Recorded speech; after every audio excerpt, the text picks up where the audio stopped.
And welcome back, everyone. Welcome back. Hope you enjoyed that break as we've returned with our second best of 7 of the night with our second elimination match for World Team League WTL Summer 2024 Code A Day number 5. Here we go. We just wrapped up with Offside versus the Starving Camels, and we are back with Club NV versus HyperBurg. Let's go. We have quite a best of 7 lined up for us. We have DRG versus ForJumy in a ZVP. We have QuanTa versus HonMonO in a Terran versus Terran. And Mondo versus Special in a Zerg versus Terran. This is going to be a close one. Ay. This is brutal. We are missing our ace player. Club NV are not fielding Creator. I am a little bit concerned. Creator is a heavy hitter. Creator, he's one of the best Protoss in the world, and Creator, he is not here for his team. If Creator was here, I would say 100% Club NV are favored in this series. Without Creator, I'm not so confident. I'm no longer that confident here. HyperBurg, they can pop off. For those that are curious, HyperBurg is a joint team. It is Team Hyper 1 in conjunction with Freiburg Esports. So they have kind of joined forces here. Two teams have turned into one for WTL Code A, and they're a pretty solid lineup. Here. ForJumy, HonMonO, and Special. They are no slouches here. They are solid, and I want to favor them against Club NV, which is something that I was not coming into this thinking. For those that are curious, did we break him? I think Creator's at a wedding. I think I was looking at Creator's Instagram, and I think he was posting about a friend's wedding, and I think he might have been a part of it. I don't know. Not that he was getting married, but I think he was he was at the event itself. So Creator, he may not be available here tonight. Hopefully it's not serious. But yeah, he isn't available, and without him, I'm concerned. I still have faith, though. I still have faith in Mondo. I still have faith in QuanTa. Big fan of those two Korean up-and-comers. It's going to be on Dongregu. It's going to be on DRG to lead the charge here, to captain his team in the place of Creator, to really set the pace and set the tone for the rest of Club NV, as he's going to be coming out first. Oh, boy.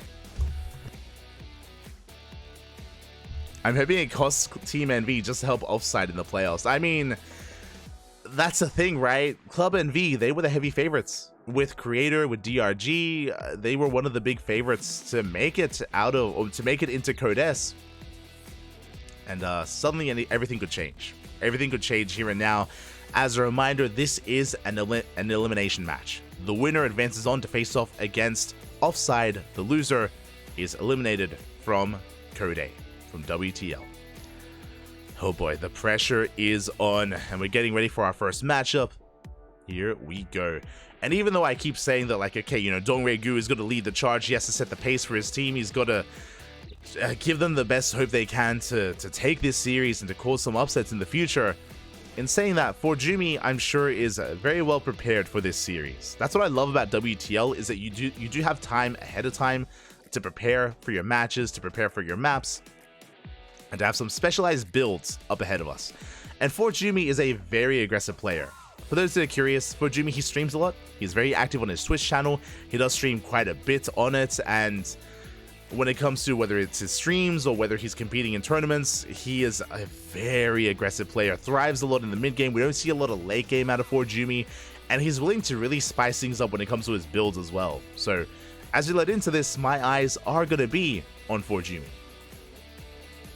My eyes will be on him to see if he's able to cause an upset. And remember, these are best of 2s. You don't need to... One game is all you need to really give a boost to your team and give them a leg up here in this format. Oh boy, so yeah, we'll see. We'll see if that can happen. For now, we're just getting that lobby ready. Just ensuring that our players are prepared. If Jimmy can take one from DRG, yeah, that's going to be huge. That's going to be insane. Oh boy. Meanwhile, talking about some of the future matches, the TVT between QuanTa and HonMonO, I feel like is going to be quite close. I was going to say I consider them to be relatively evenly matched players. I did consider that back in the day a year ago. A year or two ago, I feel like players like QuanTa, Percival, Genio, HonMonO, they all rose up together. For those that are curious, I'm referring to these more amateur Code A Korean Terran players, HonMonO, Jinio, Percival, and QuanTa specifically. They all rose up through the COVID era of StarCraft. Of course, Percival was around even before that, but a lot of them really started to commit and improve starting around 2020-ish era of StarCraft and rose through the ranks. But as of late, as of the past year, it feels like HonMonO has broken away from the pack, and HonMonO has really been improving a lot. And also in the last year, you know, Jinio isn't active anymore, Percival isn't active anymore. It does come down to HonMonO and QuanTa as the remaining up-and-coming Korean Terrans, and it does feel like HonMonO has leveled up quite a bit. Meanwhile, QuanTa has stagnated a little bit instead. I do know that QuanTa, he semi-retired for a while, did semi-retire, so that doesn't help. So that's going to be an interesting one. Two old friends facing off once again. Likewise, Mondo versus Special is also going to be interesting, considering that Mondo also retired last year. Mondo, he's an upcoming Korean Zerg player. Okay, there was quite a lot of them. He's an upcoming Korean Zerg player. Was doing very well for himself. Was competing in the previous seasons of WTL, and he was peaking. He was doing well for himself. And then he retired, I want to say around November of last year, maybe before that, but he did officially retire. He stepped away. I think it was after his WTL win. He was like content with what he had achieved. He'd stepped away from the game. But as of a couple of months ago, he came back. He came back. He came back from retirement. You're never really gone from StarCraft. I remember I was talking to Mondo, and he came back when he was offered a show match. I think, God, was it the Mondo show match versus QuanTa? I think that was the case during the Club NV show matches that we were casting. And Mondo was like, yeah, you know, like the owner of Club NV, he wanted me to play. So I'm like, fine, I'll play. And Mondo has been more active since then. So it's great to see Mondo return to the game after straight up retiring and stopping competing for a couple of months. So it was great to see him return. But it's only been a couple of months, and to be honest, I'm not so certain if Mondo is quite at the level that he was last year around November, around that time. So we'll see. We'll see if Mondo can compare and can compete with Special. Special's another player, like talking about retired players. Special never retired, but he has been less active. You know, he at one point was the dominant force in Latin America. He was constantly competing amongst the Koreans in Korea. But after some visa issues, what was it, a year ago? I think just under 2 years ago, but after there was some visa issues, after Special had to return from Korea to his hometown in Mexico, after that occurred, it did feel like Special was maybe a little bit less motivated to compete. Because of that, he was playing less, but he was also working on himself. If you follow Special on social media, you would know that he's been very active, like in the gym, you know, posting updates, like improving on himself and on, you know, aspects outside of StarCraft, which is always a good thing. We always champion that. But it does come at the cost of practicing less, and it does feel like that's been the case. Especially that they're showing up. Usually if the starting players are missing, they are willing to postpone. They push DRG and ForJumy back to the third match to give them as much time as possible to show up. And they might decide to play QuanTa versus HonMonO first instead. So that's usually what happens. Like they don't just like put the walkover then and there. They try to make it work, and they message the teams and they work something out, and they agree that maybe they can like push, regardless of which team you're cheering for, regardless of who you want to win. You know, you don't want to win via walkover. You want to win with your skill, you know, with your play. That's all. Okay, we're good. We're diving in. Whew. We are diving in the top right-hand corner. We have, for Club NV, Mondo. And in the bottom left-hand corner, we have the Mexican Terran player for HyperBurg, Special.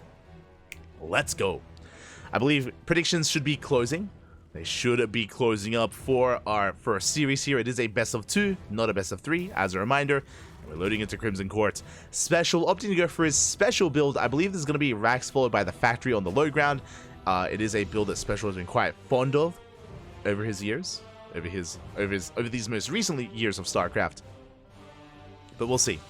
We'll see if that's the case, or if he goes for a 2-Rax Reaper build instead. Both are available. Both are options. Again, we haven't seen too much 2x Reaper this patch. It was very popular a year ago, or very popular last patch even, from players like Bjorn, of course, from Maru, from all the Terran players out there. They all dabbled in it last year at one point or another. And there it is, 2x Reaper. Let's go. It's been a while, I'll be honest. It's been a while since we've seen this.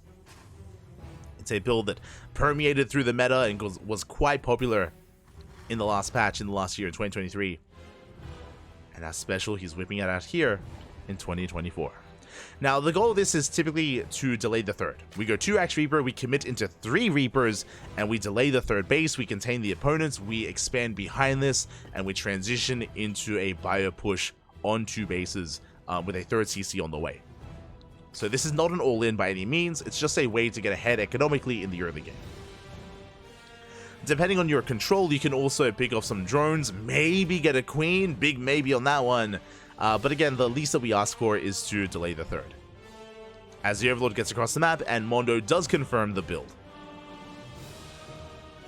Behind this, special should be expanding. He has not thrown down a third CC. Sorry, he doesn't throw down a third Rax. What I meant to say.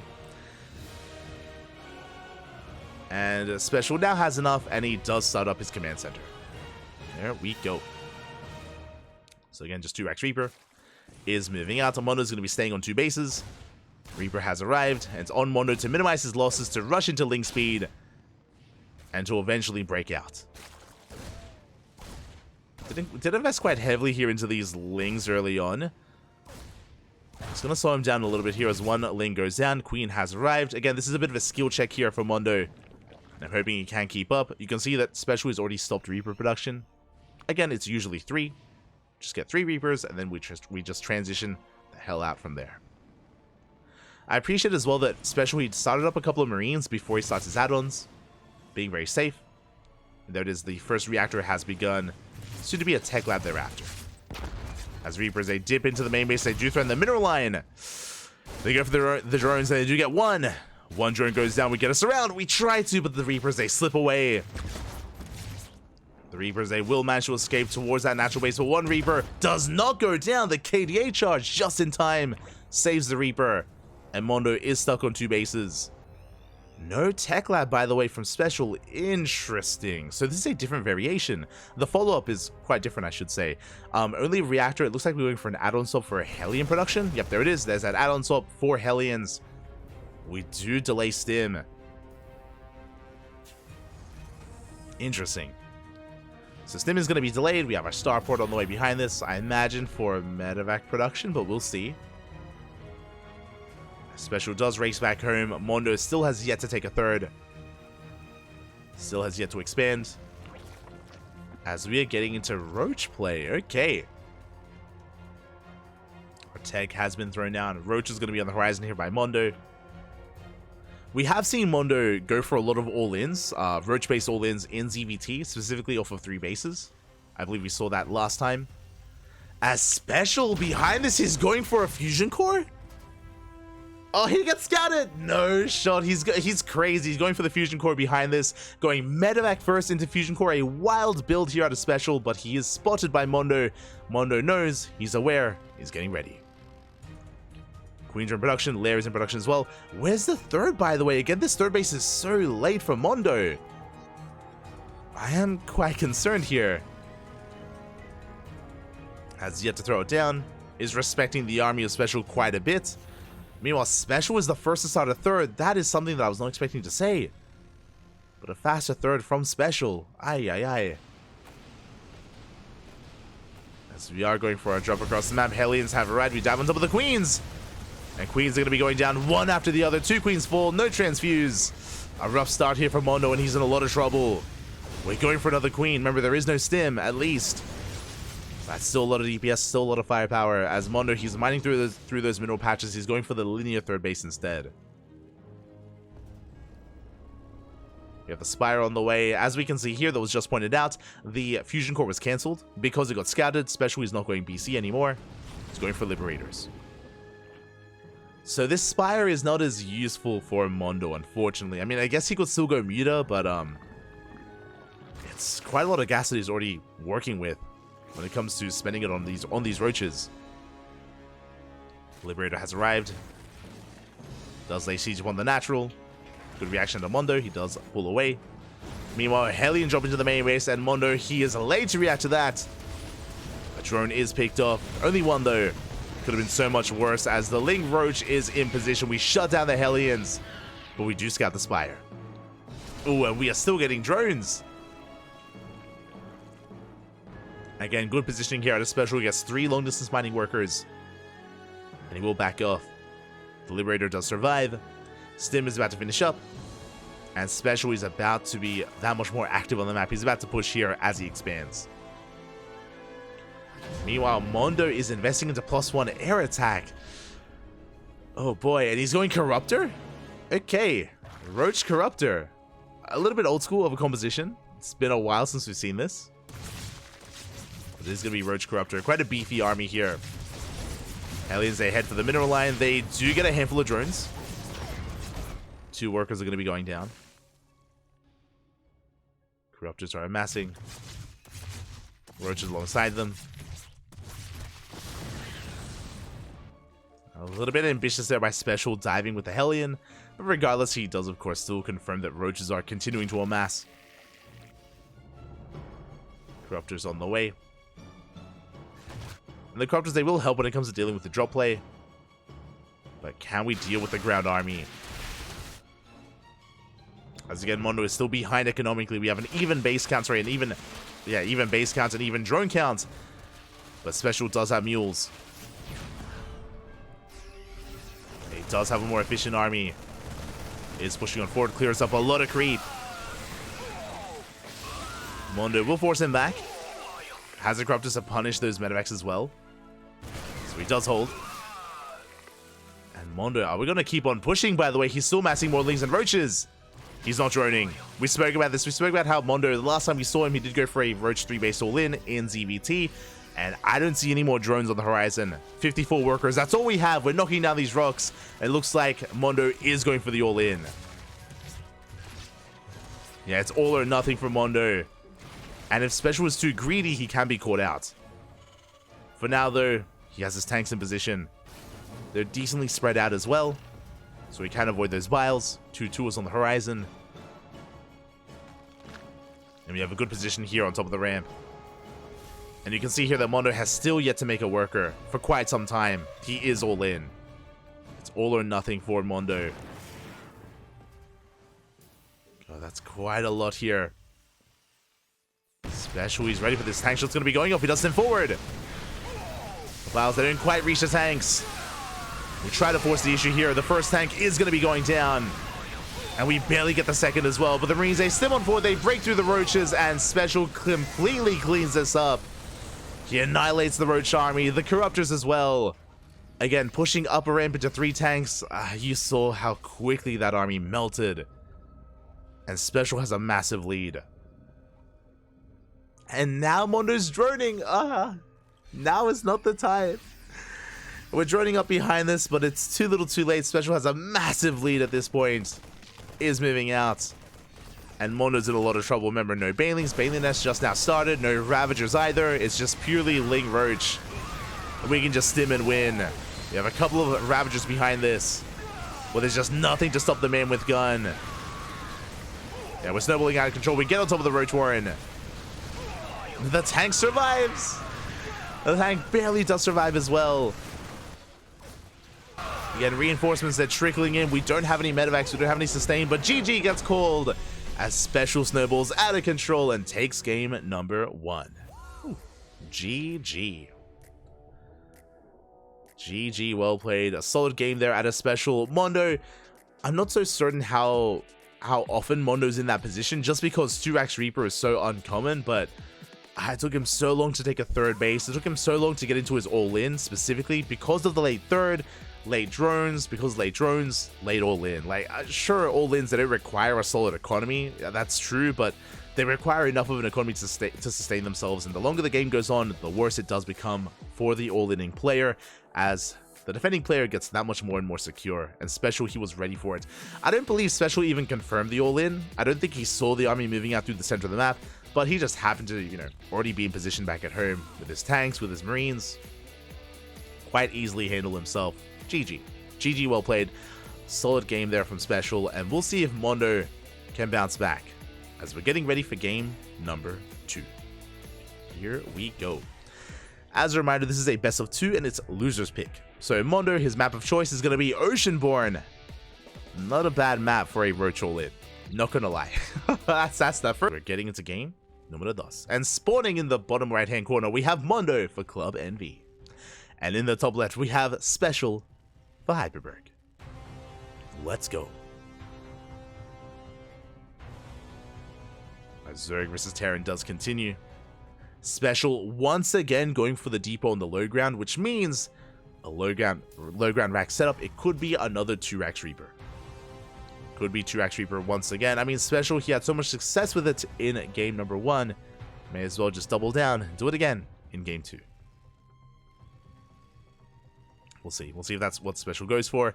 Remember, there are different variations of this. You could go 3-rack Reaper and just commit even harder. You could go 2-rack Reaper into a 2-1-1. Could go into a 4-rack follow-up off of 2 bases.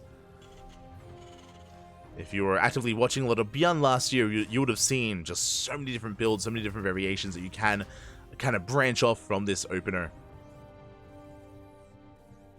Special is getting into this. And again, this looks like it might just be racks into factory on the low ground. This is the initial build that I thought that Special was doing in game 1, if you remember. I was talking about how Special is quite fond of racks factory on the low ground to set up a wall early on to get into his 2-base play. And yep, there it is. Rax is done. Factory is going to be on the way. So this is more of the, this is the Special build. This is more akin to Special. Something more unique to him. I think we've seen Gumiho do this like once or twice. Like Gumiho, he dabbles in this every now and then. Maybe we have seen Cure do this as well, 100%. I've seen him do this on Side Delta specifically because of the ramp. Because of the ramp leading into the natural, it feels a little bit safer to do this on Side Delta. There is that factory. So, no 2-rack Reaper, not this time. The Overlord will scout, the Overlord will confirm. As Special is to take his natural.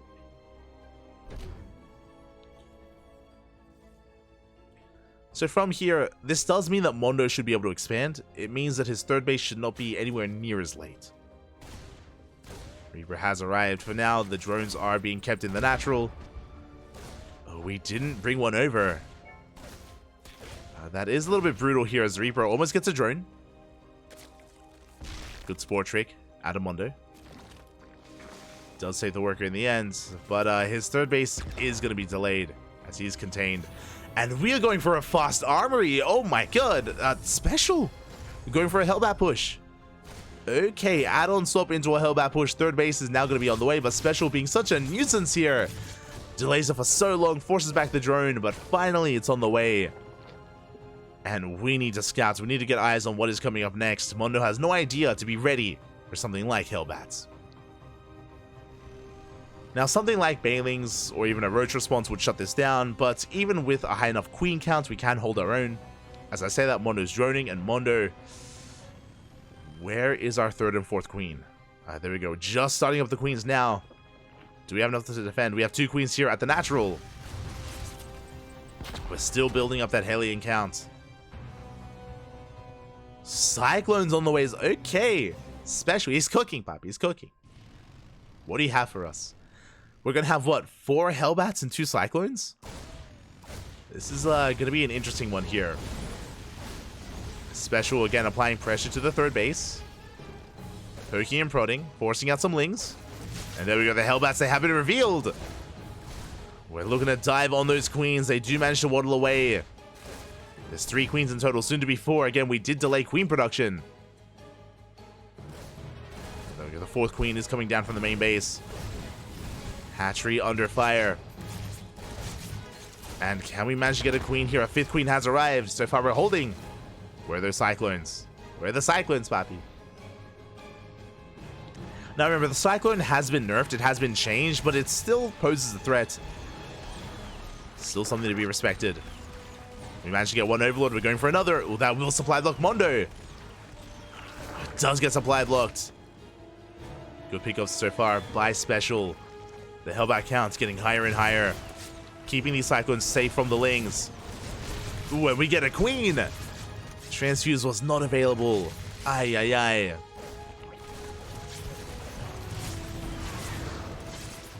Transfuse not available. The queen count getting quite high. We do manage to keep the rest of our queens alive. We're holding our own. And can we manage to get another? The Cyclone still stands strong. Pretty good value so far. And these things, what can they really do? Oh my god, as we don't break the lock on, we get so much damage done on that queen. Yeah, the Lings, they cannot touch this. As we do focus on another Hellbat. Special just continuing to reinforce. The Ling count is getting higher, and it looks like Mondo, he's held. We've weathered the storm, we've gone through the worst of it. That could have been so much worse. There's a world out there, if Mondo was a lesser player, that he would bleed out a second, a third, a fourth queen. And Special would win then and there.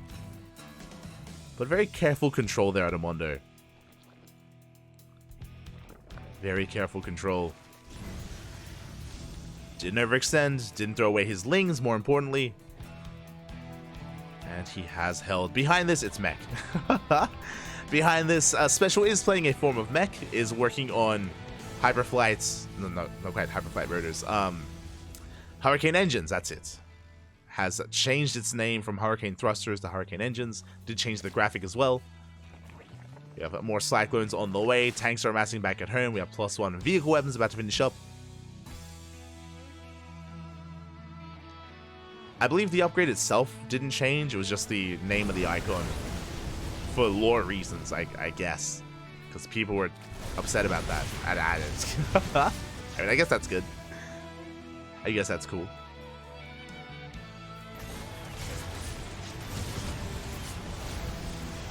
Do you see Special rotating around, catching a queen? Gets one.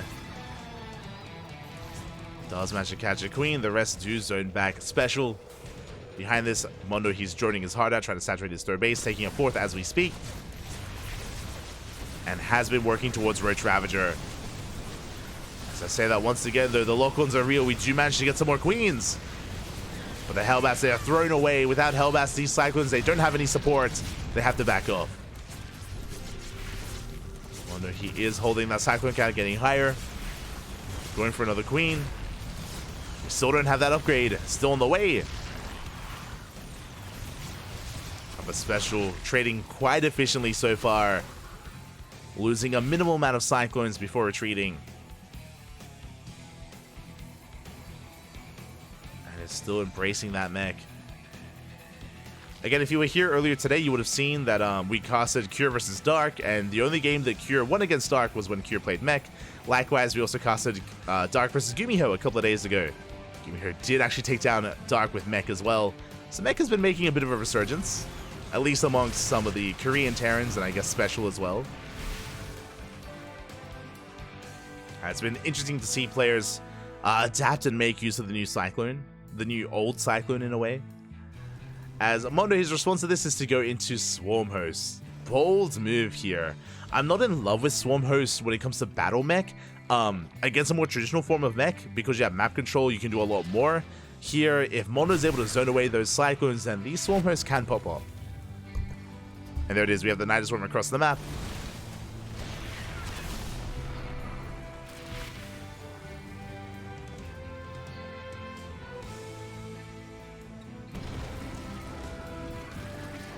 Is getting across the map here. The Swarm Hosts, they have arrived. And we'll see what we can pick off. Again, the first Locust Wave is going to be quite crucial here. Across the map, 5 drones go down to the Hellion run by. We're going for the army. We're diving on top of the first tank. The tank is going to be going down, but we clean up the Locust Wave. And Special, he will hold. He bleeds out one tank, but really only that. Forces back the army. Night Swarm is shut down, and we're waiting for our next Locust Wave. Now, at least Mondo is containing Special here, denying him his fourth. It's going to be the name of the game for Mondo. Keep that tank out low. Deny the fourth base. The Locust Wave has reset. And we don't actually have that many Cyclones anymore. We can try to break through. So once again, we're looking to dive on those tanks. The Roach Ravager pushing forward. We try to bow them down. One more tank falls. Oh, but we bleed out a lot of roaches there. Not the best trade for Mondo.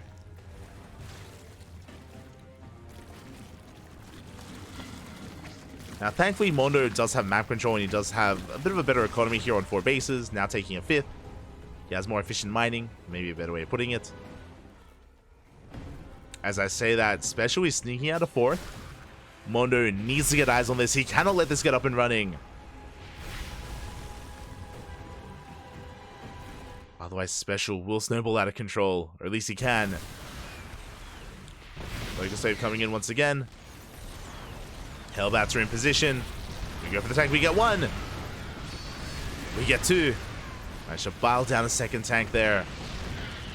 Not bad pickoffs by Mondo, but he still has not seen the 4th base.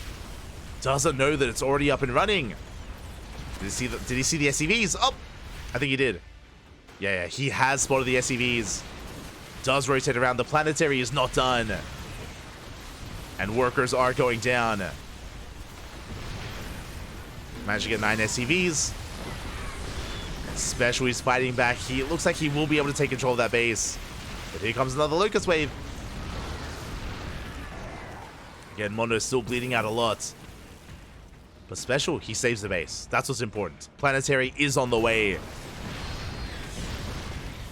Locust Wave diving in. Oh, we're running out of Ravagers. Good target firing there out of Special. Does annihilate the Roach Ravager, and this is what I was worried about. Special, he was able to sneak out that 4th. He got away with it. It's a planetary. It's up and running. And now look at this army from Special. So many tanks. We're pushing. He breaks free. Special, he has a pretty terrifying army supply that he's working with. And can we hold on? Without a Locust Wave, it's going to be difficult. Roaches are going down. Ravagers are now spawning in. There we go. The Swarmers, they're ready. Ready for another wave. When they do collapse on the army, they do manage to get 3 more tanks. And a 4th. Not bad. For 5 tanks going down. Expensive losses here. Where's the Cyclones? We needed a buffer. We needed something to protect these tanks. And too many went down. A much better trade for Mondo. It does overextend. Oh, this is less than ideal pushing up the ramp. But again, Special, he was lacking Hellions, lacking Cyclones. Now they come in to reinforce after 5 tanks went down. Mondo, he's holding. He's trying to. Desperately trying to hold on, but now Special taking another base, at least trying to. Cyclones, they get on top of the Ravagers. Mondo in a lot of trouble here. Again, he needs more time. The Stormers, they come back home. But they're on their own. We bled out far too much Roach Ravager, and Special, for the first time in a long time, takes a supply lead. He cleans up the Locust Wave. This is the army that's left. 3 Ravagers, 2 Roaches, and a handful of Queens. And Special, he's done it. He has done it. He's broken through. He's broken the Zerg army. GG gets called, and Special will take the 2-0, taking a lead for HyperBurg. GG. GG, well played. You can see the momentum very quickly swing once Special got his 4th base up and running. Once he was able to catch too many Roach, or just a little bit too much Roach Ravager as well, as Mondo did throw away too much supply there, and things very quickly swung in favor of Special. Was able to break out, break free, and counterattack. And once he started pushing, he could not be stopped. GG. GG, well played. Special does start off with a win, but I believe some of the missing players are here. Let's go. We were trying to wake up some of the players out there. ForJumy is now awake. I can confirm. He's awake, Papi. He just woke up in the early hours in Germany. What time is it in Germany right now? Germany time. What time is it? Almost 4 p.m. Jimmy? Shaking my head, Papi. Shaking my head. It's almost 4 p.m., but you know what? What's important is that now he's awake, and now we can play out our series. Club NV versus HyperBurg. It does continue, and now we can get into DRG versus ForJumy. Let's go. Oh boy. We were concerned, we were worried about a forfeit. If you remember, we had to delay this series a little bit, but no longer, as we have found our players and we can get into our best of 2. 4 p.m. is early for European gamers. True, true. Copium, baby, copium. Ay. I mean, at least he's here. Like, that's what's important. That's what is important. As our PvZ will continue. Game number 1 going to be on Ghost River. Oh boy. Here we go. Now, Special did kick things off with a 2-0 lead for his team, but now we have tonight's ace player for Club Envy. We have tonight's ace player in Dongre-gu. He's looking to bounce back and tie up the score and give his team a chance here to make it through into Codes. Jimmy on that Clem sleep schedule. True, papi, true. Ay. These gamers, papi. Pressure is on Envy. It is on Envy. To be fair, again, Dongre-gu should be feeling confident, but be careful, right? Don't be overconfident. ForJumy, we spoke about him.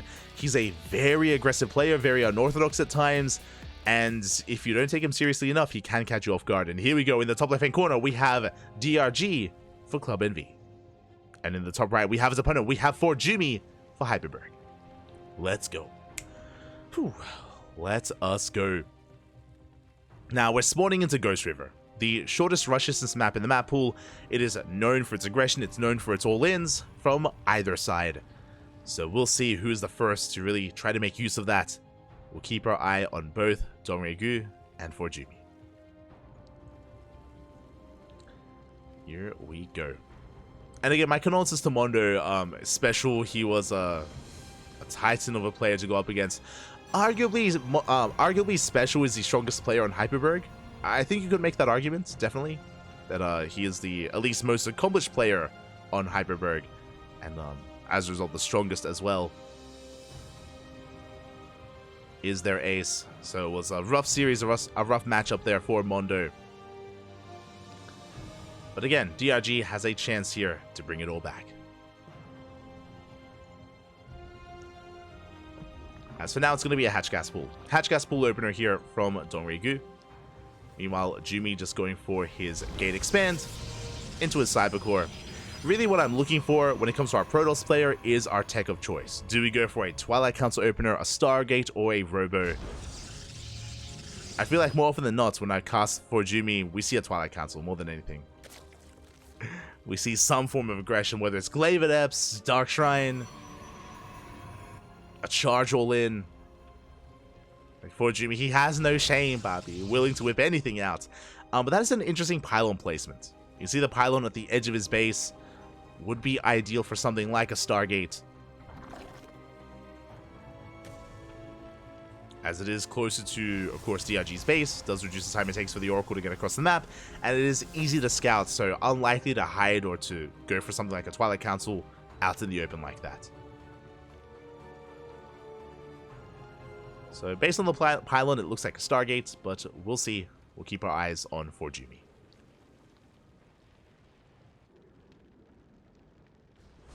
As, oh my god, we're going for the Robo, and we do not throw it down at that pylon location. We throw it down at the natural instead.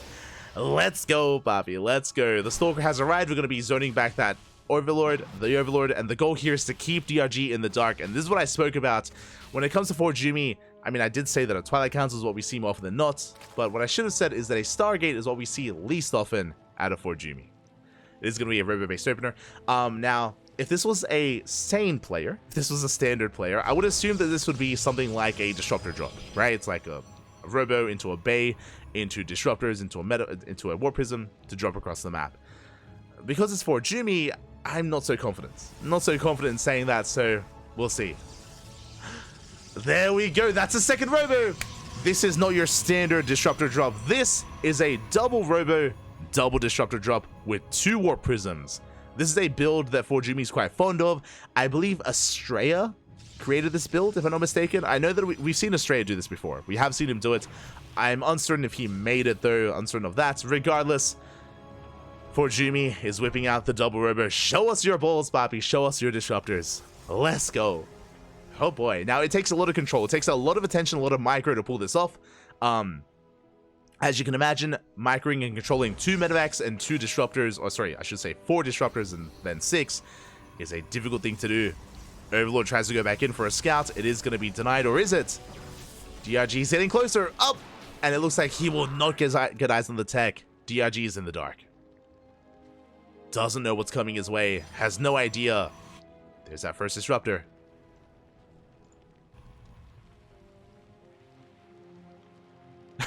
I saw in the chat, he should name change to 4 PM Jimmy. Oh my god. I love that. That's great. That's good, Isan. That's good. There's more prison speed on the way. Getting into more disruptors. And this should be getting into a second prism. There we go. There's that second prism. Again, as you mentioned, this is a double robo, double disruptor drop with 2 warp prisms. Oh boy. If you've been tuning into ForJumy's stream, then you would have seen him with this out, I'm sure, many a time in a ladder session. He's quite fond of this, and at least he has successfully kept DRG in the dark. Behind this, DRG has gone for a safety roach warren, is making safety roaches. The drop has arrived. We're going for that natural base, and we're going for the queen. Would you get 1? No big damage yet, but we do manage to get 2. We managed to get 1 queen. Good value. Oh, this is a mistake. That is not a second prism, that's a 3rd warp prism. I'm pretty sure this build, from what we've seen, is not meant to be with 3 warp prisms. Ay. So maybe a little bit of nerves or maybe a little bit of drowsiness slipping in there. But we have gone up to 3 warp prisms, which is quite a lot. So that does delay the disruptor control, sorry, the disruptor production. As Nova's going to be going off, they don't quite connect, only with the tumor. He's like, more prism. Let's make a 4th warp prism. Ah, let's go. Ay. Colossal production has commenced. There we go. We're going for another drop here through the center. Interesting that he's making use of one of those warp prisms to distract DRG. So we have 3 prisms being active on the map. What can we get done? The prism. The disruptor almost goes down. Meanwhile, the prism takes a lot of hits by the queens. Bit of a misrally there. Good positioning out of DRG. Very nicely done. Almost gets the warp prism. As I do see ForJumy, not quite getting a queen, but he does, I guess, juggle on over, and he does replace that warp prism with a full HP one. And I'm worried because so far he hasn't done enough. He's killed, what, 1, maybe 2 queens so far? And this is such a big investment as well. So many disruptors. We have so much potential. So little damage. Yeah, as we get 1 Nova off, it takes 2 Novas to kill a queen. The queen survives. ForJumy backs off. Ay. But he is getting into Colossus production, Immortals. Like, his army's quite beefy. It's quite terrifying in its own way. On 2 bases. Nova goes off in the mineral line. We get 4 drones. Good damage. 4 workers go down. We manage to get another drone towards the end. And what I will say is at least ForJumy hasn't lost any disruptors. He's gotten close. Like, a lot of these prisms and disruptors have gotten very low. He has kept them alive. Gets another queen. And DRG's had enough. DRG's had enough. He's pushing out across the map. He's droned up to 3 bases. Droned up to 60. And he's moving out with his army. Nova goes off. Big connection. 12 drones go down. Massive shot in the main base. Meanwhile, DRG forcing his way into the natural. There is no shield battery. There is no overcharge. But that is the brutal choke point. And the disruptors, they come back home. Nova goes off. Doesn't connect. Good target firing out of DRG. More Nova's going to be going off as well. But once again, we focus down the disruptors. Good target firing out of Dongri Gu. Good splits as well. And DRG, he may not be killing ForJumy, he may not be breaking the natural, but he is containing him to 2 bases. He's containing, and he did kill a lot of disruptors. We're down to 2. 2 disruptors left. Never goes off. Ooh, does get focused down. Ay. Down to 1 disruptor. And DRG is moving out once again. Still on a low drone count of 52. Sub 3 base saturation. And he is pushing in. Still no shield batteries, by the way. The gateways do fall. But that is 4 Colossi. Like, breaking this is not going to be easy. But at the same time, I don't think ForJumy can ever push out. If he does, he's prone to being surrounded. Like, how do we break out of this? I don't think we do. Like, it's a good army, don't get me wrong, but... yeah, I think the play for ForJumy would have to be to just take a third. Takes down the Overlord. Does he push? Here we go. We are moving out. We are pushing. And DRG's about to max out. He's about to reach that 200 supply. Shaves off some sentries. Nova goes off. Gets 2 roaches. Another disruptor has arrived. But you can see here that ForJumy just cannot get past that halfway mark. It's not going to happen. He's trying though. Rotates around. Infestation bit's on the way. Now we see DRG finally joining up. Getting up to 60 workers again. Infestation bit does give access to a hive. To Viper tech.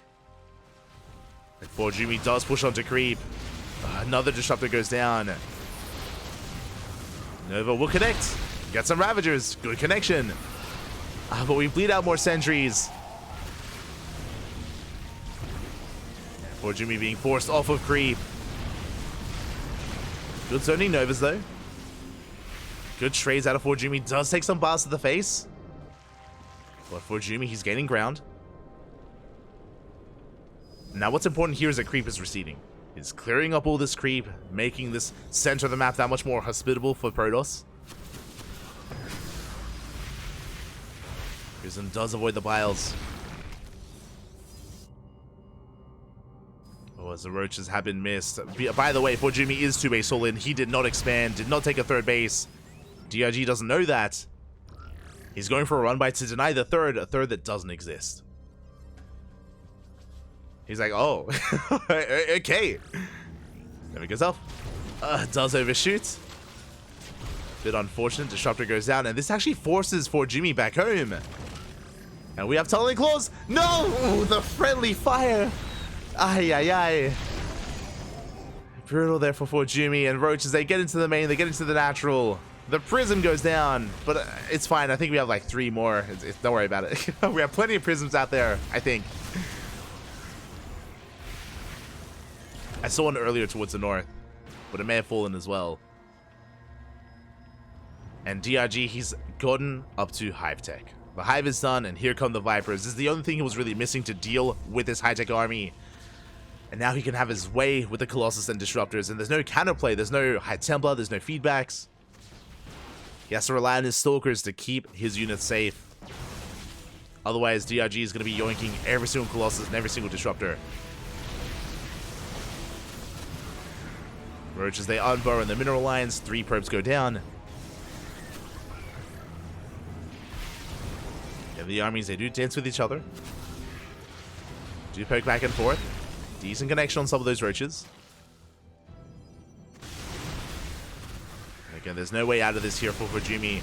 It's all or nothing. And where are those Vipers? Where are they? So he does take some of these bots to the face. Oof. And the Vipers are still gathering energy, but they should be done soon. Decent Novas. They take on some Ravagers. Where are the Vipers, by the way? I think they're at the natural. There we go. They're coming in. We throw down a blinding cloud and show us the abductions. There we go. We get a Colossus. Managed to get 1. Decent Nova. So we throw down another blinding cloud. The Novas, they do zone back the army. We're getting on top of the base. The hatchery will fall. Not bad from ForJumy. Oof.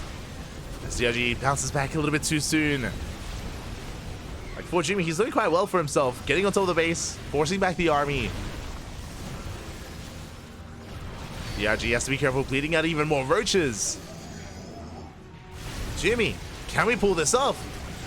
But the Vipers, they rock up once again. They throw down the blinding clouds. They cover the army. Nova will connect, but it looks like there's just too much roach. There's too much roach Ravager.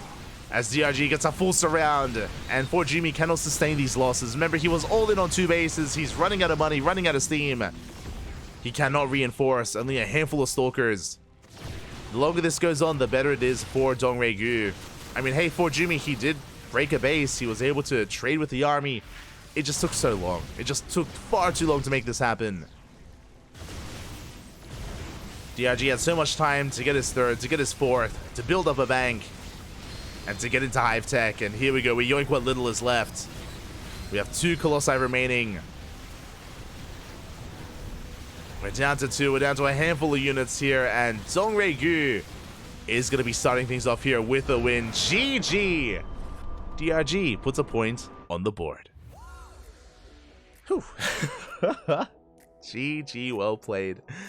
An interesting game there out of ForJumy. It was, again, a double robo opener. Double robo into a double disruptor drop. Went up to 3 Warp Prisms. Again, I think that was a bit of a slip up there. And the disruptors were doing okay, but no major damage. Remember, they killed like 2 queens. They killed like 4 drones. The disruptors were a little bit lackluster. And because of that, DRG was able to build up towards a mass amount of Roach Ravager.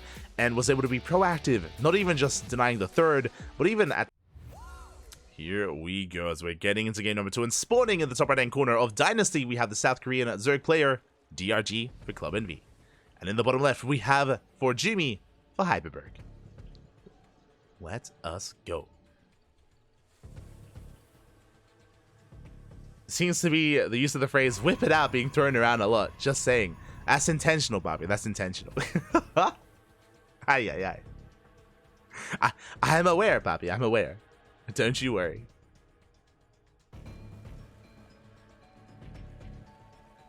Not good enough execution with the prisms. Yeah. I mean, again, like the war prisms were lackluster, right? When you're investing that heavily, when you're committing that hard into disruptor drops, like they need to get more done. And again, that led into why it was that that it did take ForJumy a little bit longer to actually get into his game, to get into his eventual push.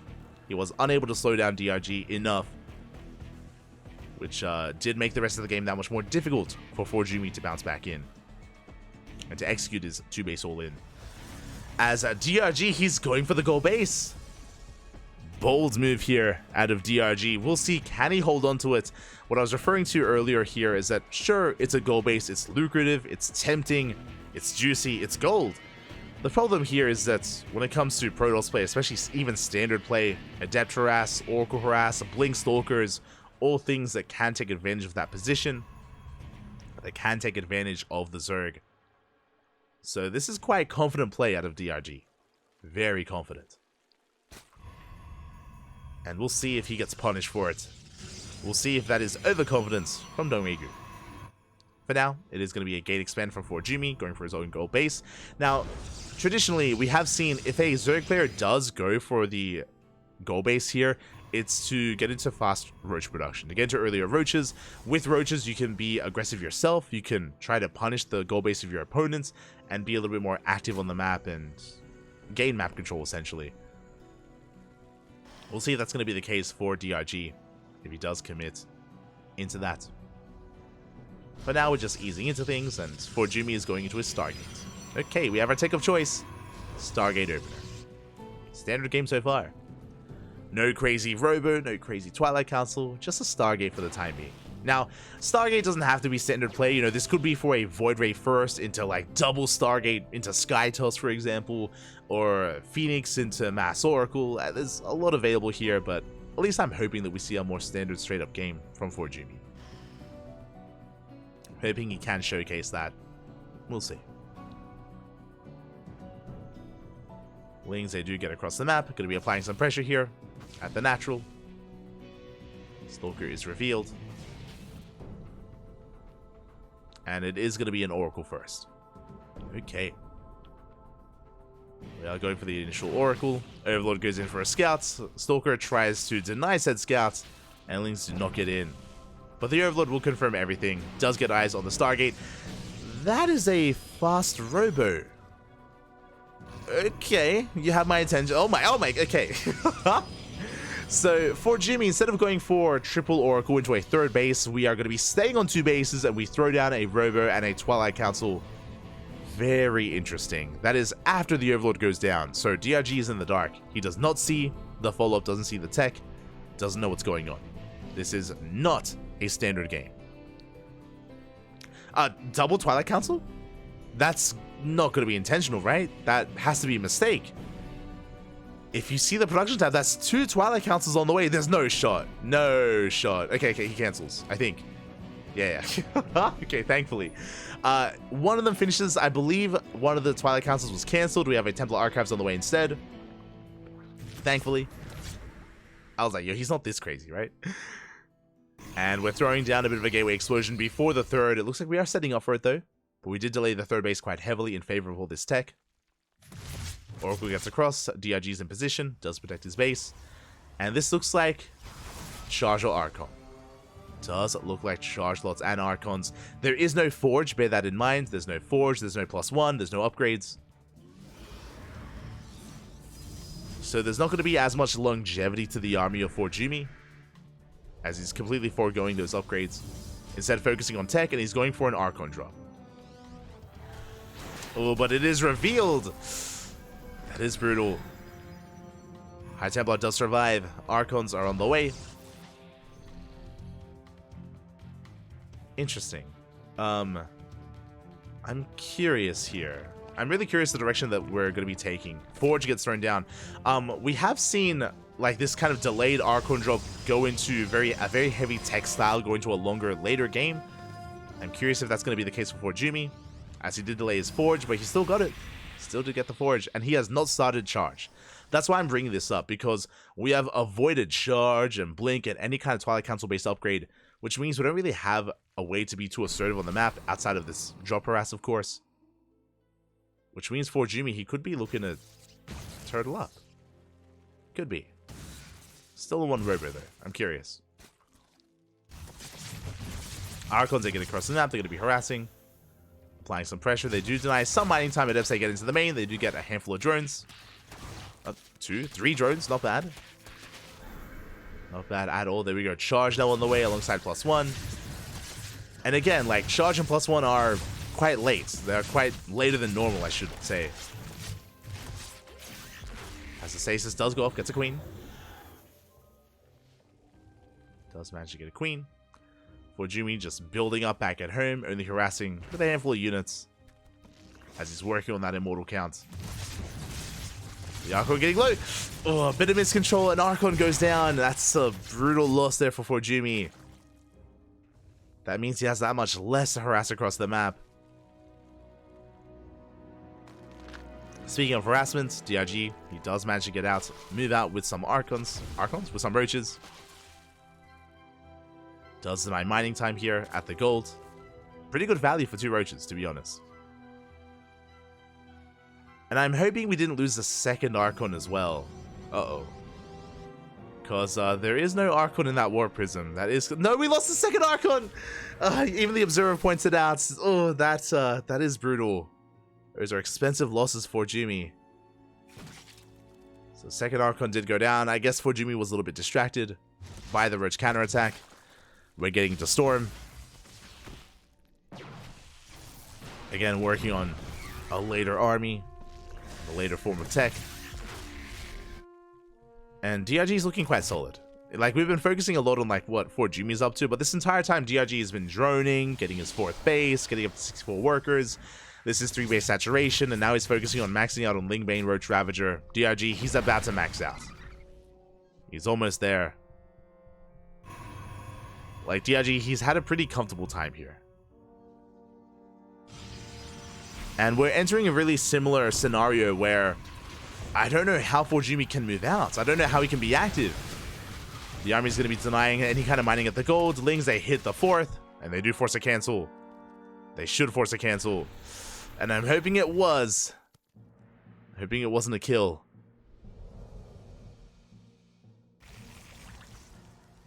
As the base is going to be rebuilt. Storm is still on the way. We do manage to throw down some force fields. The Roach Ravager pushing on forward, though, getting on top of the army. We do get some Zealots. Nothing major. Zealots going to be going down. And what's important is that we're containing ForJumy here to 3 bases. Big Storm on the army. But we're breaking on through nonetheless. There's just not enough here to hold on. Archons are going down. The Immortals are exposed. And there's no shield battery. There's no overcharge. Yeah, we do manage to get the Immortals. with these reinforcements, it looks like DRG should be cleaned up. It's going to be close as Blase connecting the mineral line. 13 probes go down. And yeah, we still have too much Roach Ravager. Too much of an army. Lings, they get here just in time. And ForJumy, he gets broken before he can really get going. Again, I'm pretty sure ForJumy was working on a longer, later game. He was still trying to build up on 3 and 4 bases. GG gets called. And DRG takes the 2-0, tying up the series 2-2. GG. Again, before ForJumy could really hit his stride, he was cut off at the knees. He was stopped before it could really get things underway, and GG, well played. Just a really solid game there out of DRG, looking quite comfortable. Basically, ForJumy was putting a lot of onus on the Archon Harass. I feel like the Archon Harass needs to do a little bit more. Unfortunately, we only got a handful of drones. We lost the Archons as well, and yeah, DRG, he was able to freely just get up to 66 workers, 66 drones, get up to 4 bases, and just max out on Roach Ravager. And yeah, just never allowed ForJumy to expand, and also caught ForJumy out in between the bases and did punish him. GG, well played. Just solid games there out of DRG, and now we're getting ready for our final best of 2. It all comes down to this. It all comes down to QuanTa versus HonMonO. And I'll be honest, I feel like these two are more closely skilled than some of these other matchups. It is going to come down to the CVT. I would give the edge to HonMonO though. If you remember at the start of the series, I was talking about how there was a time where HonMonO, QuanTa, Jinio, Percival, they were all relatively equal in skill. They were all kind of rising through the ranks, competing in Code A, competing in the Korean scene. But in the most recent year, maybe I would say the most recent 6 months, HonMonO has really come into his own. He has been improving so much, getting better and better, getting better results in online tournaments, in weeklies, and he has been improving quite a lot. QuanTa, remember, did kind of retire. He kind of stepped away from the game. He stopped being as active as he used to be, as he was back in 2020 and 2021, and has come back to the game, has come back to competing, especially for Club NV, of course. But I do think that nowadays he's a little bit more in the shadow of HonMonO. But we'll see. We'll see if QuanTa comes in with something special prepared. I want to believe. I do. Would be it. That would be the end of the series in favor of the first team to make it to 4, as it is a best of 7. Oh boy. Let's go. As sporting in the bottom right hand corner of a Golden Aura, we have QuanTa for Club NV. And in the top left, we have his opponent. We have HonWaifu for HyperBurg. I'm catching on the chat. HonMonO was cosplaying Japanese schoolgirl yesterday on stream. Again? That is not the first time. HonMonO, aka HonWaifu, is an interesting guy. Recently, I think it was a week ago. I think it was around a week ago, maybe more than a week ago. HonMonO did end up getting a Japanese schoolgirl cosplay outfit, and look, look, be careful what you tune into on Twitch, okay? Be careful of his stream. It isn't just that HonMonO's been cosplaying as an anime girl, as an anime schoolgirl, but he even went as far as to get a voice filter. HonMonO on stream, he has a voice filter to be a kawaii ubu anime girl as well. Will make your dreams come true. Check out HonMonO's stream. He's an animal, pop. He's an animal. Sometimes he's HonMonO, sometimes he's HonWaifu. Oh no, not like this. I need to watch. You don't need to watch that. You know. Oh no. The internet has gone too far, Pop. He's gone too far. He's got a wig as well. You know, he wears a wig. He pulls it off quite nicely, that I will say. No? A solid HonWaifu. Aye. Shaking my head. I think his team owner put him up to it. I think it's Hyper1's fault. I blame Hyper1, 100%. It is all Hyper1's fault. And yes, there's the link in the chat. Yes, twitch.tv/HonMonO9 if you want to enjoy some anime waifu content. I'm shaking my head. Slander, yeah. Hyper1's fault, 100%. You allowed this to happen, Pop. You allowed this to happen. What have you done? Under your watch, what have you done to HonMonO? Cute kawaii Japanese girl slay. Occasional breaking into dancing while doing 4x. Oh god. Anyway, you know what? I would not be surprised if HonMonO is wearing that schoolgirl outfit right now. You know, just for luck. Just for luck. Plays his best. As for now, we're getting into our openers, getting into our builds. We do have QuanTa moving out with his first 2 Reapers. Is going to be threatening the natural base. With the arrival of the Hellion, HonMonO, he should be okay. Should be able to fend this off and preserve his SCV. As I say that, QuanTa shoots first. QuanTa does shoot first, does take down the SCV, gets the Reaper as well. Very good trades here by QuanTa. Nice split as well, does avoid the splash damage. And he gets the Reaper. It's going to be close. He does get the Reaper in the end. Sorry, he does get the Hellion in the end. Very nicely done by QuanTa. We'll pull back. Oh, has to respect the reinforcements by HonMonO.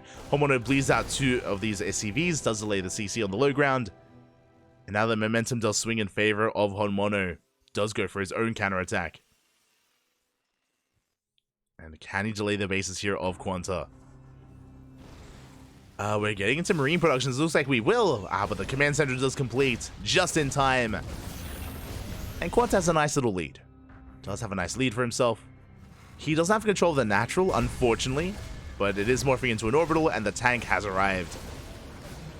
QuanTa, he will force this back. He will defend his natural. Shuts down the Reaper, shuts down the Hellion.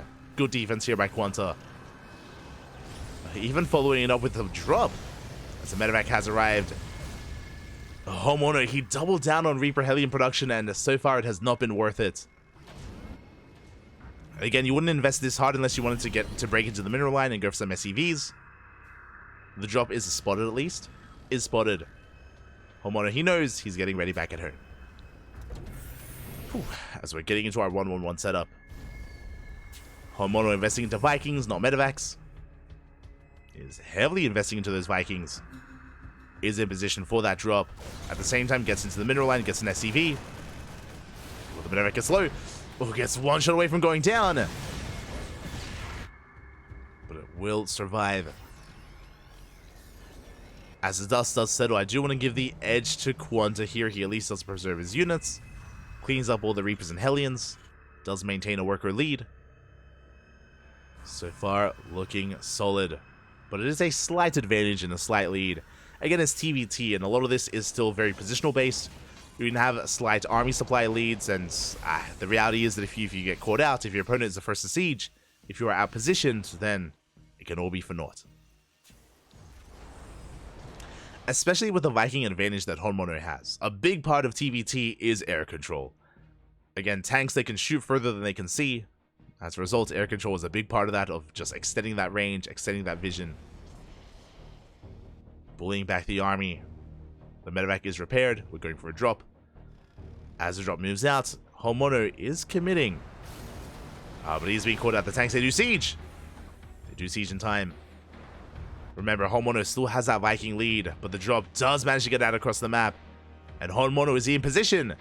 Do we have anything to defend? He's supply blocked! Oh, now is not the time. Vikings are on the way. We get into the mineral line. SCVs are going to go down. We get 1, we get 2. We get a 3rd SCV, and can we get the tank? We do get a mass repair, and the tank, it barely does survive. At the same time, who sieges first? The Vikings land. The boys are being pulled. And QuanTa, good target firing, does focus on the tanks. Bleeds out 4 workers, but he will hold. Does overextend with his Vikings, but regardless, he will hold on. And the drop has still not been cleaned up. Get another Marine. Well, it looks like the medevac is going to be hunted down. But QuanTa still up in workers. And on top of that, the 3rd CC is on the way. It is almost done. A big lead here for QuanTa. As he's finishing his 3rd, HonMonO's is just now starting. But it is on location. And on top of that, HonMonO does have map control. So the goal here for HonMonO is to delay the 3rd base of QuanTa for as long as he can, to contain QuanTa as best as possible, as much as possible. He's moving out, going to be clashing with the main army. Who sieges first? Show us the fight! Up! The armies, they do clash, no one sieges. It looks like the Viking fight's barely in favor of QuanTa, just barely. But we have reinforcements. And QuanTa, he gets caught out, bleeds out a Viking. The tanks, they siege up on the high ground. QuanTa forced back. HonMonO maintaining his Viking control, his air control, air superiority. Scan reveals that the orbital's already being landed on location. And HonMonO's own third base is just now finishing as a regular command center.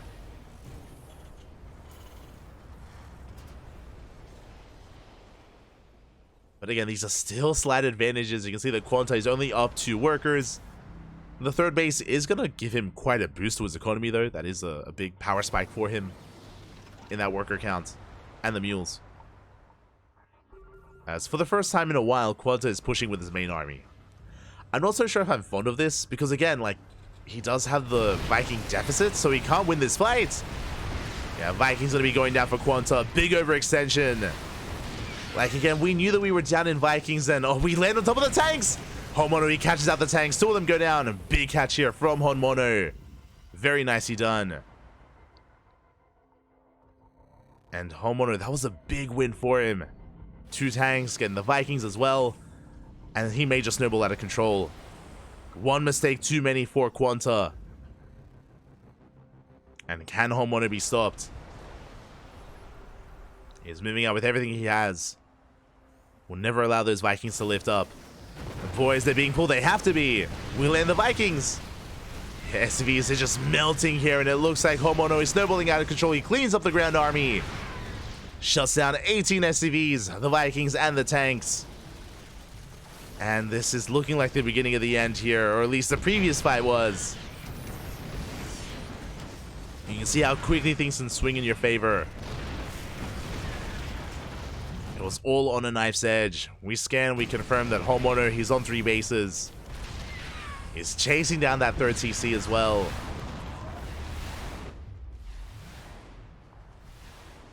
HonMonO, his tanks are a little bit exposed. We can maybe try to take advantage of that, but again, like, outside of a big mistake, HonMonO, he has a massive lead and he's not going to let it go. QuanTa does catch some of these Vikings, does land, takes down another. Nice catch here by QuanTa. Aware that HonMonO was split up. Getting another Viking. Not bad. Going for the tanks as well. But they are sieged. Yeah, we don't quite go for the land. Another tank from HonMonO goes down. Nice little pickoffs here by QuanTa. Still not enough to bounce back, but he's clawing his way back in. We can see QuanTa making 5 Vikings at a time. Jesus. It's a lot of Vikings. And with that, he could try to shut this down. It's not going to be pretty, but we could try to spread out those Vikings and land on all these tanks. It's tempting. It is tempting. And he goes for it. There we go. Does go for the land. Takes down 3 of those tanks. Does take a couple of volleys to the face, but that was an efficient trade here by QuanTa. Does shut HonMonO down. And on top of that, QuanTa, he saves a 3rd TC. Does save it. The downside is that HonMonO, he's got a massive economic lead. He's already got his 3rd. Now he's got a 4th base up and running. He's up to 76 workers. He's up 30 SCVs. And even though HonMonO did lose a bunch of tanks, he still has the army supply lead as well. It is still not enough for QuanTa to bounce back. It was a nice catch, don't get me wrong. Like, it was good pickoffs. Good couple of moments for QuanTa. Still not enough. We need more, is what I'm getting at. We do need more. And if he's able to drag HonMonO out of position, if he's able to catch another portion of Vikings, maybe QuanTa can pull this off. As it is mech versus mech. I said at the time, at the start of the series, that, like, I wouldn't be surprised if QuanTa plays mech. I wasn't ready for HonMonO to embrace the mech as well. Wasn't quite ready for that. But HonMonO just taking it slow and steady. His 4th CC getting up and running. Looking to max out. Like, there's nothing pressuring HonMonO, like, to move out right now. May as well just max out first, secure your win, secure your army, and then push. Otherwise, you might give QuanTa an opportunity to recover. Cyclone gets a Viking. Trades for a Viking. Not ideal. HonMonO is pushing in. He does have the Viking lead, or at least I assume so. 23 versus 25. Yeah, HonMonO with a slight Viking lead is breaking through. Has Cyclones to support as well. And he should come out on top here in this fight. And tanks are going to be sieging. No, never mind. QuanTa does force back the army. He holds. Gets dragged into the Widow Mine. And we can see HonMonO just shell away at that fort. Throws down the mule to repair. Tops up that tank. Again, QuanTa with the defender's advantage. He was barely able to come out on top with his Vikings. But his fourth is denied. HonMonO, he maintains his lead.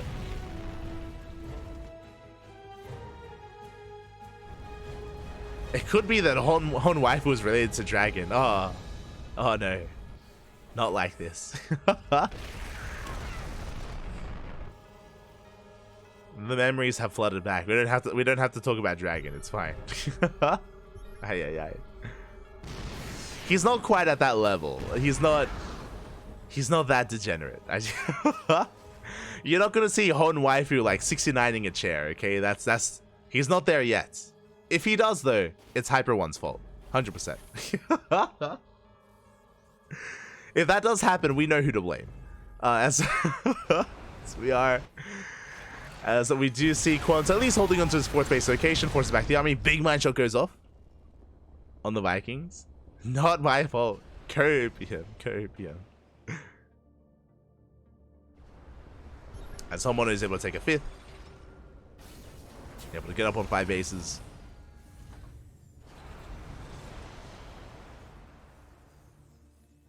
Is reinforcing, pushing up the ramp as well. He's got his Vikings stacked, and with that, he does take a more efficient fight. Yeah, and it's just a numbers game at this point. HonMonO is snowballing out of control. GG gets called, and HonMonO will take game number 1. Ooh. GG. With that, a HyperBurg Esports, HyperBurg, they are 1 game away from making it on into a Codes qualifying match. They are so close. They can taste it, baby. They can taste it. They're so close to that qualifying spot, to that qualifying match. And that series was pretty back and forth. That game was very back and forth. It was very close as well. We saw that things very quickly swung in HonMonO's favor when QuanTa overextended. Remember, he knew that he had the Viking deficit, but he moved out anyway. He moved out, I think it was like with 3 tanks. He moved out with 3 tanks, with like 4 Vikings, a handful of SCVs, and QuanTa overextended on HonMonO's side of the map. Despite the fact that he was ahead in SCVs, ahead in economy, and QuanTa, he threw that away. He overextended, he lost his Vikings, lost his tanks, and immediately HonMonO counterattacked. And here we go, we're getting to game number 2, and spawning in the top left-hand corner, we have QuanTa for Club NV. And in the bottom right, we have a Team HyperBurg, HonMonO. Here we go. The TBT does continue. The pressure is on again. If QuanTa can win this game, we can force the ace match. Otherwise, it could all be over if HonMonO takes the win here and now. DRG would be the favorite in the ace. He would be. What I should emphasize, if we do get to the ace match, is that the ace match is a best of 1. Anything can happen in a best of 1. Like, I would say that DRG would be the favorite player, 100%, but it is no guarantee, and it's gonna get wild. It's gonna get wild, Poppy. It's gonna get wild. But we're not quite there yet. We can see both our players opening up double gas. It's going to be double gas openers. Going to be leading into a factory, into a racks followed by a factory, into delayed command centers. So very safe builds here from our players. This would shut down Proxy Reaper, for example, if either one went for Proxy 2-Rax Reaper. It's just a safe way to play here. And of course, a little bit more aggressive as well, as you do get into your factory production. The first deviation here is that QuanTa is going out with his SCV scouts. That technically means that, on the one hand, QuanTa will have some scouting information. On the downside, QuanTa will be taking a slight economic deficit, as HonMonO keeps all of his workers mining. SCV comes in, we get eyes on the factory, we confirm there is no proxy, there is no cheese.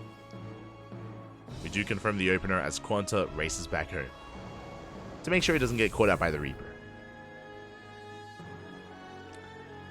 He is racing back home. Reapers are on the way, they've hit the field. Interesting, it's going to be Reaper into Reactor for HonMonO. Once again, if you remember in Game 1, HonMonO did open up Reactor to Reaper Hellion, was quite aggressive with it. Wasn't too successful with his Reaper Hellion aggression, but we could see that again here from HonMonO if he doesn't go for the add-on swap. Reaper dips in, gets eyes on the add-on, on the tech lab. Ooh, but he gets caught out! Does get caught out. HonMonO does shoot first. He's chasing down the Reaper, and he should shut it down. Big pick off there by HonMonO. Does get the Reaper. And that is scary. That is one less Reaper to defend. And every unit counts here in the early game as HonMonO is once again going Reacted Reaper Hellion. A very aggressive style here, depending on how hard he commits and how many Reapers and Hellions he makes. Meanwhile, back at home, QuanTa going for a Cyclone, a very safe way to open up. Much more defensive position here from the blue Terran. But again, he is down that Reaper.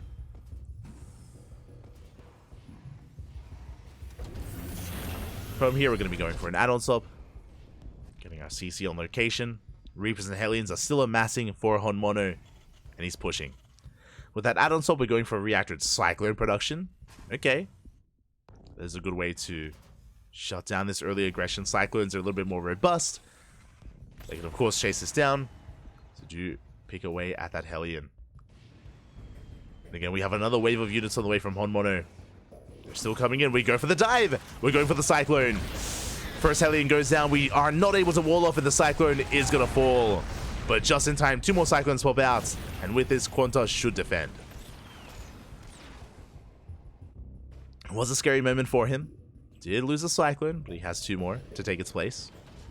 He's holding, going for a drop. Bold move. And the Reapers, they avoid the scout. They avoid the drop.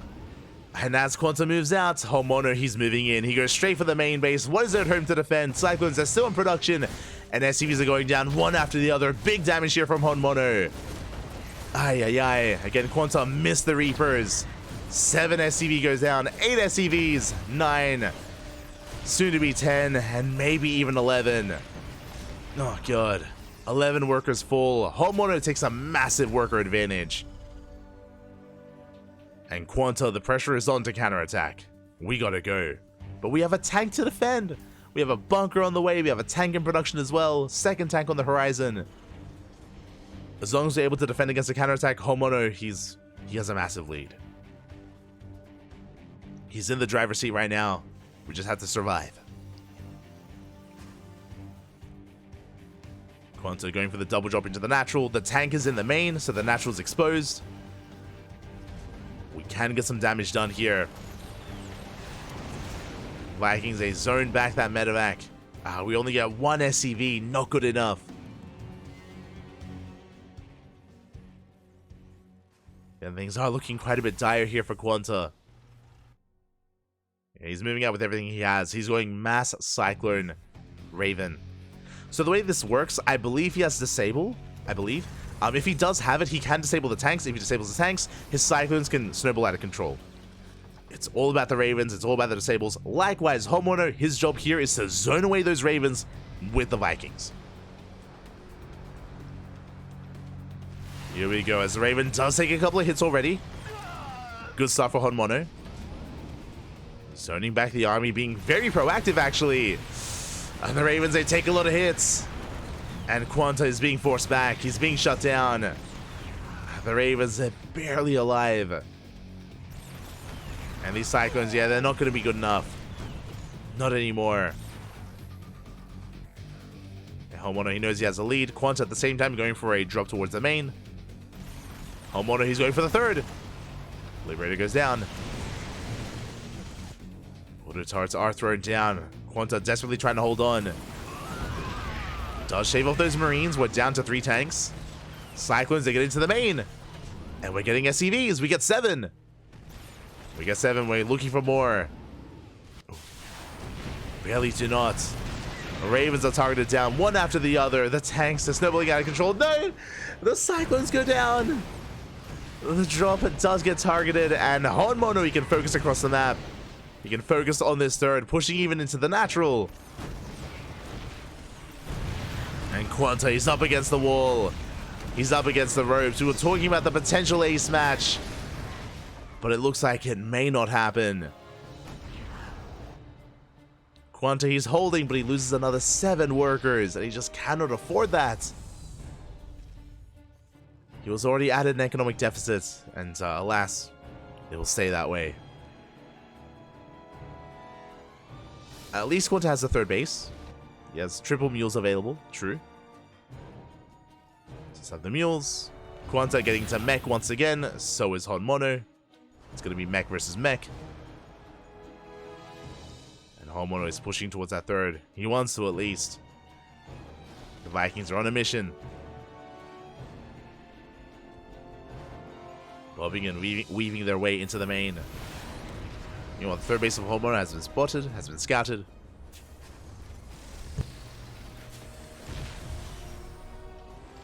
Yeah, Vikings, they jump into the main base, they're getting some SCVs. Not too bad. Good kiting here from QuanTa. But he will lose both of these Vikings. Being cute with his micro here, but he's gonna get shut down.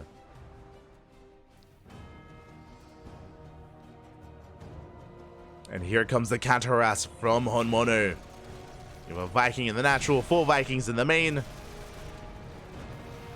QuanTa, he's just trying to recover, he's just trying to make SCVs. That's all he wants.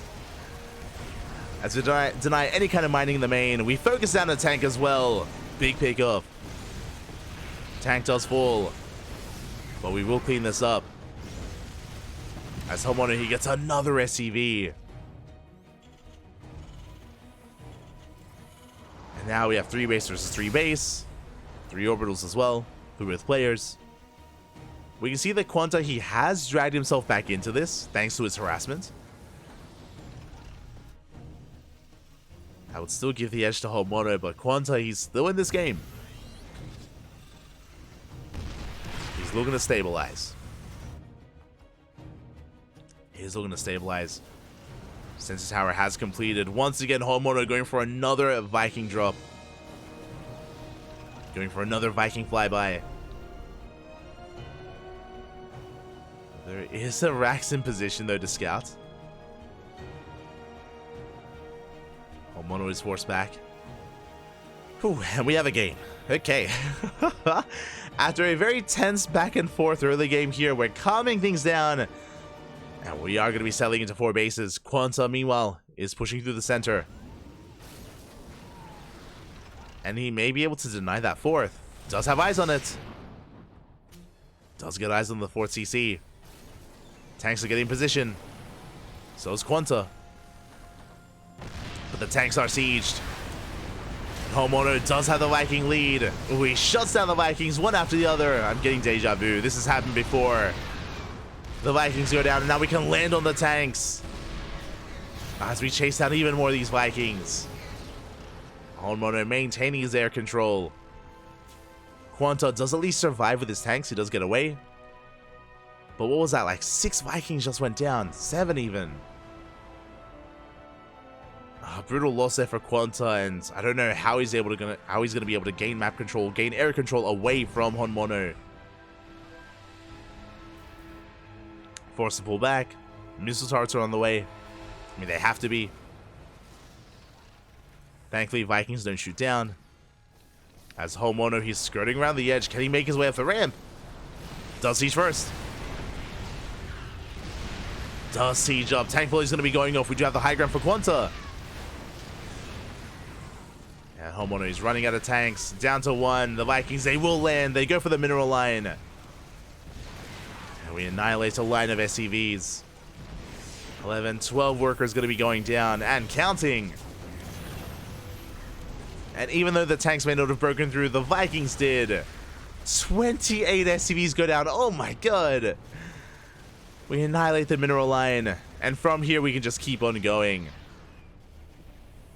Again, it's going to be so difficult for QuanTa to ever build up a Viking count comparable to what HonMonO has. He's getting into Cyclones to help out. We're going for the orbitals. And once again, the Viking count is being reset. Take down 2 of them. And HonMonO is chilling back at home. He's on 82 workers. Almost double the worker counts. Almost double the supply.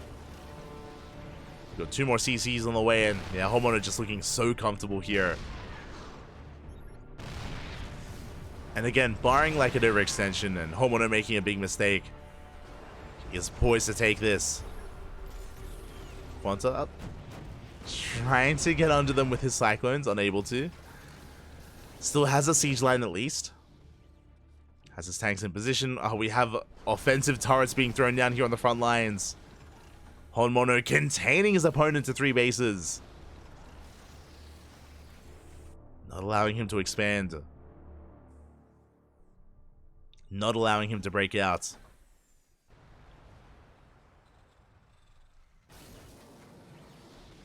So even if we were somehow able to build up a Viking count, we have turrets to fall back to.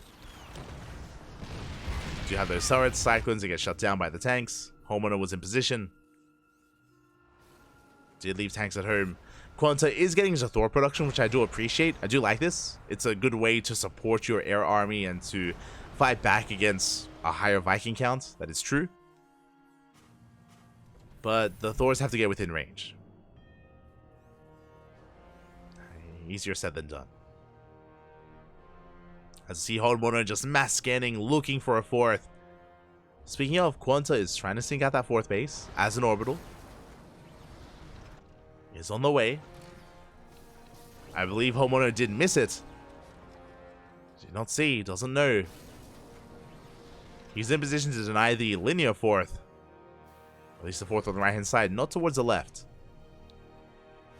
We'll see if QuanTa can get this base up and running, then maybe he can max out. It's still going to be an uphill battle, but we'll have a chance. Thor gets a couple of hits in. Thor gets 2 shots off.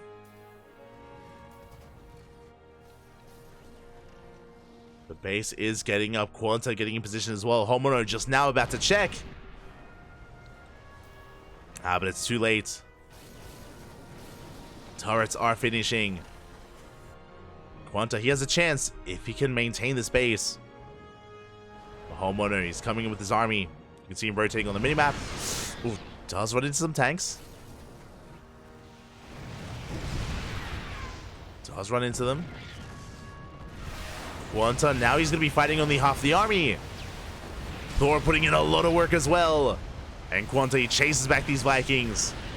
I think he may just barely win out on this fight as well. We need the Thor. Get in there, Papi. The Thor a little bit too far back. Oof. Yeah, he can't get close. The Thor goes down. And it looks like QuanTa, he will come out ahead here in this Viking fight. And he can even land on top of the tanks. QuanTa.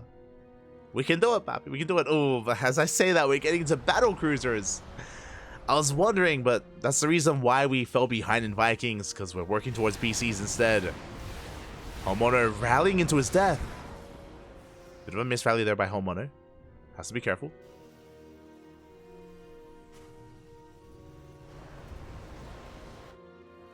Does have to be careful. We have a fusion core on the way for QuanTa, but the reality is that HonMonO is going to get into those BCs first.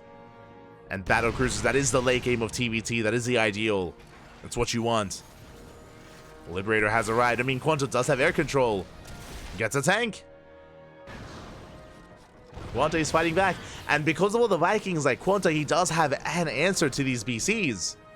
Like the BCs, they don't really get dominant until we're able to build up an insane amount of them.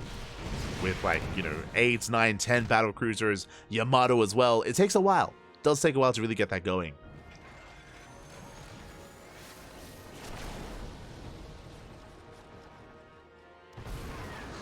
The ace match, the dream ace match, it's still there. It's still alive.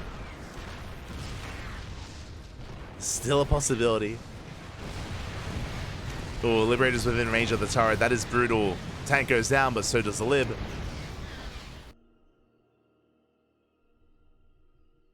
Battle cruisers are moving out. Now, thankfully, because HonMonO is moving out with the BCs, they will be able to teleport back home. We should not lose them. They should be safe.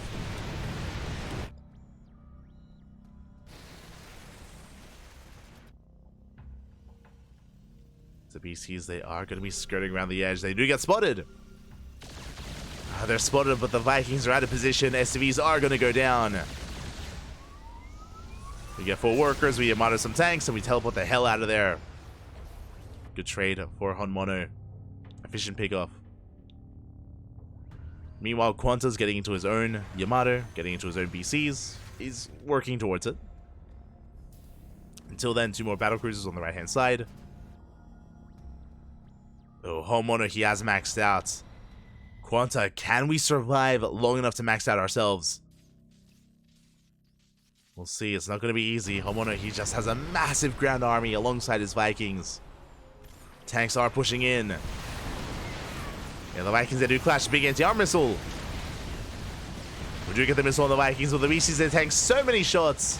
Yeah, we have to kite back. We get 1 BC. We get 1, we can get the other as well. But QuanTa is being forced further and further back. And HonMonO, it looks like he has too much. He's breaking on through, getting on top of the 3rd base. QuanTa, he had almost recovered, or he had a road to victory there, but GG gets called. HonMonO gets into his battle cruisers. He will take the series 2-0, and he will win it all for Team HyperBurg. GG. Whew. GG, well played. Congratulations to HyperBurg for advancing on into a qualifying match to make it into WTL Code S. GG, well played. My condolences to Club NV. It was a tense TVT between QuanTa and HonMonO. DRG, he put in the work. He was able to look dominant versus ForJumy. Mondo did struggle against Special, and the reality is that Club NV were missing one of their key players, if not their strongest players. They were missing Creator tonight. Unfortunately, without Creator, Club NV could not advance on. Honestly, Club NV were poised to qualify. They were one of the favorites to make a deep run and to make it into Code S. But today was a crucial day. We needed our A team. We needed our ace player. Unfortunately, Creator wasn't able to be here tonight, and Club NV does fall. GG, well played. My condolences here to Club NV, but a shout out to HyperBurg as they do advance on, and you can see tomorrow's matches. Let's go, Poppy. Let's go. Tomorrow's matches, we have the upper bracket finals between Berserker Esports and Twisted Fairy. As a reminder, Berserker and Twisted Fairy, they've already qualified for Code S, and that is followed by Offside versus HyperBurg. There's 4 teams and only 3 spots, only 3 Code S spots. Who's it going to be? Offside or HyperBurg? Tune in tomorrow to find out. I do realize that we're the only English stream tonight, which is unfortunate. But I'm sure tomorrow, you know, Rotterdam or Wardy, or, you know, maybe there's going to be another English stream out there. I think Wardy wasn't casting today because of, I think Wardy is covering EPT. I think he's covering EPT Spring. So he was unable to cast WTL. So depending on the schedule tomorrow, that could be the same case, or maybe he'll be able to enjoy some World Team League action. Regardless, we will be there. Regardless, we will be there here, the CranKy Ducklings, as always, Poppy, as always. So if you enjoyed the broadcast, if you want some more CranKy Duckling action covering WTL, give us a follow. You can give us a follow here on Twitch or maybe on YouTube. We're streaming on both platforms at the same time. And likewise, our VODs are uploaded to YouTube on a daily basis. Plenty of content on YouTube.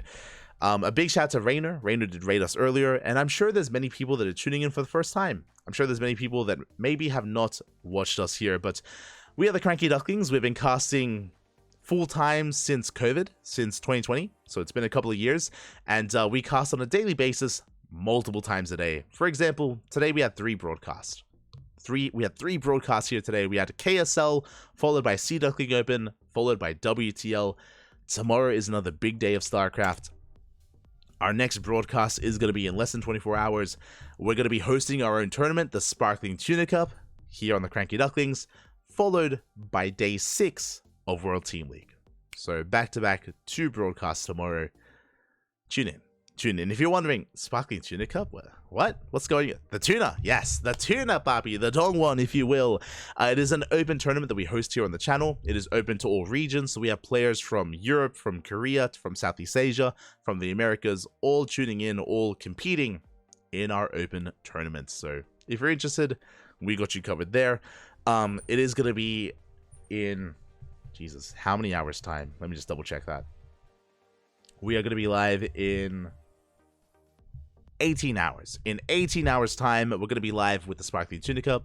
So mark your calendar, set your alarms. We'll be back. Otherwise, thank you for watching. Thank you so much for the support. If you are unsatiated, if you want some more StarCraft, then I believe EPT Spring is currently live. So we may as well raid. I believe Rotterdam is also casting EPT as well. He's co-streaming. That's it. He's co-streaming ESL Pro Tour. Cristiano is up against Showtime at the moment. One at the very there you go. Is up against Showtime, and we may as well raid. May as well give Roddy some love and support.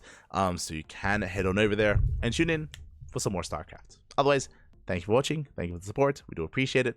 We'll be back tomorrow. If you want to follow us, Twitter, Facebook, Instagram, YouTube, Discord, all things CranKy Ducklings, all things all over the internet. Tune in. Thanks so much for watching. Thanks so much for the support. We'll see you guys tomorrow. Bye. Bye, guys. Bye. Hasta luego. Ciao.